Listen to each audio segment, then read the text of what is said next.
To solve our housing crisis, would you consider skipping a generation and leaving an inheritance, your inheritance, to your grandchildren? That's the suggestion by the Housing Minister, Gavin Barwell, who thinks it will help young people get onto the housing ladder. He says that his own mother will be leaving her home worth £750,000 to his sons, and others should consider doing the same. Number 10 has really slapped him down, saying don't be stupid.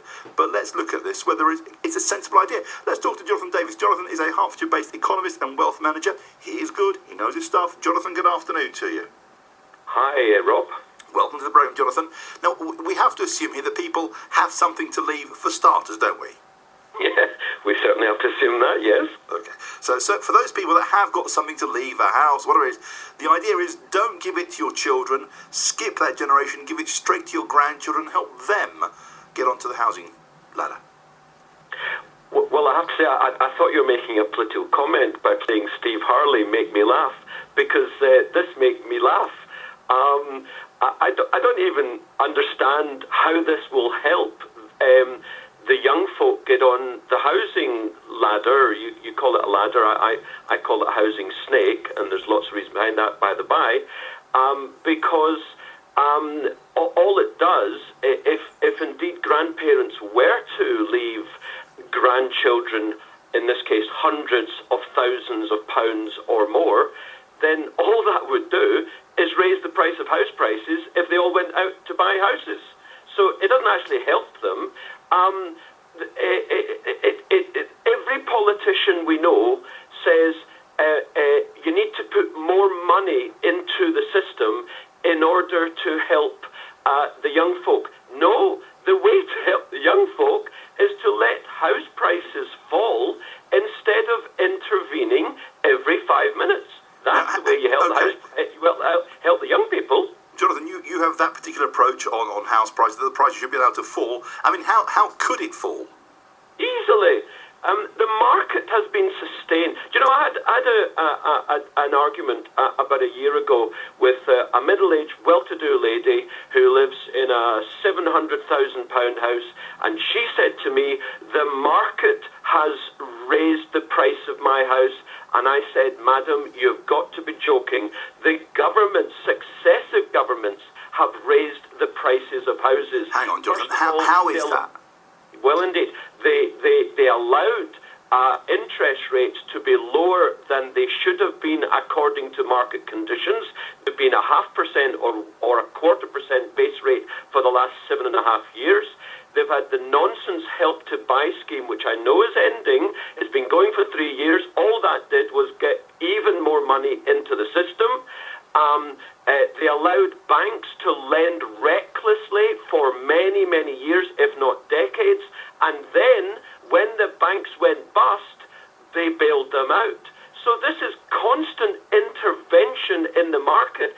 If instead they said, we will never bail out banks again, we will never support artificially the housing market, and we will have interest rates according to market fundamentals, I assure you, house prices would be a half of what they are today. Okay. I would help young folk. I would disagree with you, Jonathan, but what the hell do I know? But this idea of skipping a generation, thinking, right, because do you know what? I've never been left anything. This is crazy. This is Gavin Barwell, the housing minister. We spoke to him last week from the Conservative Conference. He didn't mention this at the time. So someone like me has never been left an inheritance. Now being told, you can forget it, it's going to go straight to your children.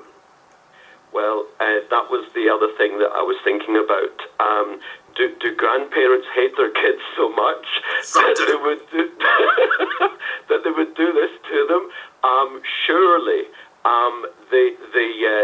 The middle-aged or older parents, in other words, in the middle, surely if there's to be an inheritance, they're the ones who should be receiving the bulk, and then they can decide how much they retain for their financial security, and they pass on to their children, the grandchildren. Surely that's what right, normal thinking people would be thinking of doing. I tell you what is worrying. This is Gavin Barwell, the new housing minister. He's made this suggestion. He has immediately been slapped down by Number 10, saying this is not policy. So you've got a housing minister who has £5 billion to spend on housing projects. That's part of the new package he's got. He's made this suggestion, and there is a real problem with this administration, Jonathan, that senior ministers say things, and then they're immediately slapped down. I'm not sure they know what they're doing. Well, they are coming out with ideas, and I think to their own chagrin, they're coming out with them publicly. I think the issue is the centralisation at the top of government to Theresa Stalin May, who is not allowing anything through which she hasn't okayed first.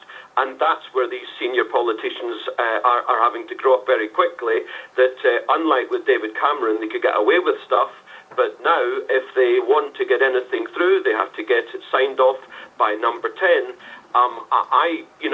As a business person, I can entirely relate to that. If I was running a business, I wouldn't want one of my junior people making statements on behalf of the business with which I disagreed. Having said that, though, we're not talking about business, we're talking about politics, and we're talking about vote winning, because ultimately that's what Theresa May is interested in. I tell you, she's not interested in helping the economy. She is interested in getting re-elected in 2020. Jonathan, thank you. Jonathan Davies, Wealth Fund Manager from Hertfordshire. What do you make of this